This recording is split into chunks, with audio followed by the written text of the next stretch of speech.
বাঘ, চিতাবাঘ আর শ্রীগাল শিকার করার জন্য গেছে। শিকারও তিনটা পাইছে। কয়টা?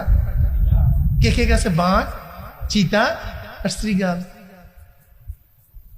শিকার পাইছে একটা গাধা, একটা হরিণ, একটা খরগোশ। এখন বাঘ চিতাকে বলতেছে ভাগ কর। তাহলে বাঘ তো সহজ, জোসাতে হেসাতুন, জেসেম অনুযায়ী হেসা, জেসেম অনুযায়ী বন্টন।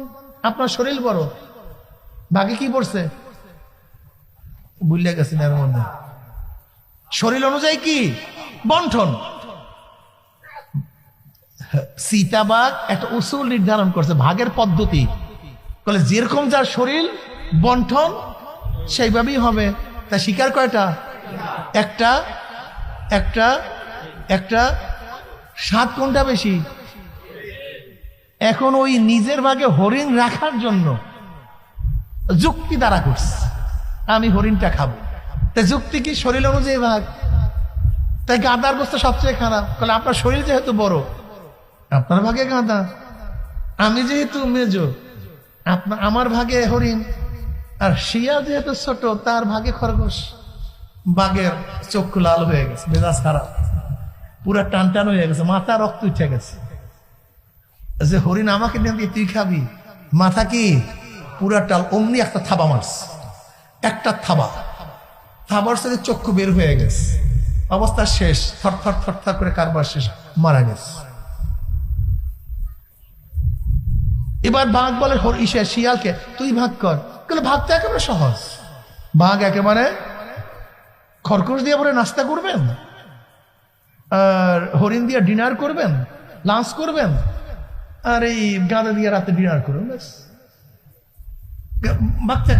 তোকে এত সুন্দর ভাগ শিখাইলো কে রে?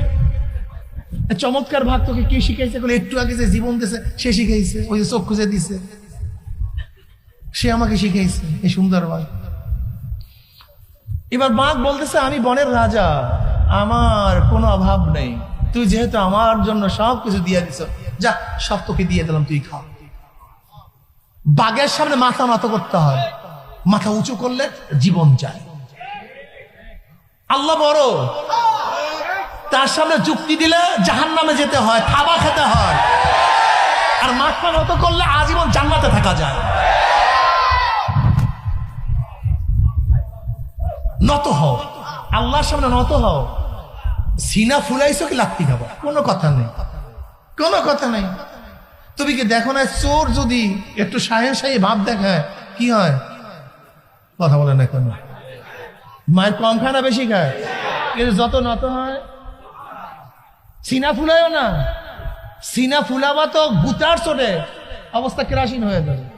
মাথা নত করবো আমার মাওলা আকবার, আল্লাহু আকবার আলা কুল্লি শাই। আমার মাওলা সবচেয়ে বড়, সব দিক থেকে বড়। আল্লাহু সামাদ, আল্লাহ বেনিয়াজ, বেপরোয়া। আমার মাওলা যদি গোটা দুনিয়ার নবীদেরকে জাহান্নামে দিয়া দেন, গোটা নবীদেরকে জাহান্নামে দিয়া দেন, এই প্রশ্ন করার ক্ষমতা নাই আল্লাহ নবীদেরকে জাহান্নামে দিয়েছেন কেন?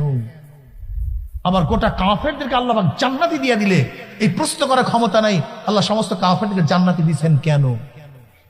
বেনিয়াজ, বেপরোয়া।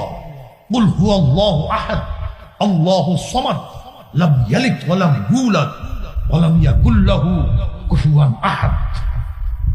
দেখো না কি শিক্ষা দেয় আল্লাহ। আজানের শুরুতে বলে আল্লাহু আকবার, আল্লাহু আকবার, আল্লাহু আকবার, আল্লাহু আকবার। আবার নামাজে দাঁড়াও, কি বলেন? রুকুতে যাও, সিজদায় পড়ো, সিজদার থেকে ওঠো। কি বুঝায়? সবচেয়ে বড় কে? আমার মাওলায় মাওলা, আমরা সবাই গোলাম। আমার মাওলা বড়, আমরা সবাই ছোট। আমার মাওলা হাকিম, জজ, বিচারক, আমরা সবাই আসামি।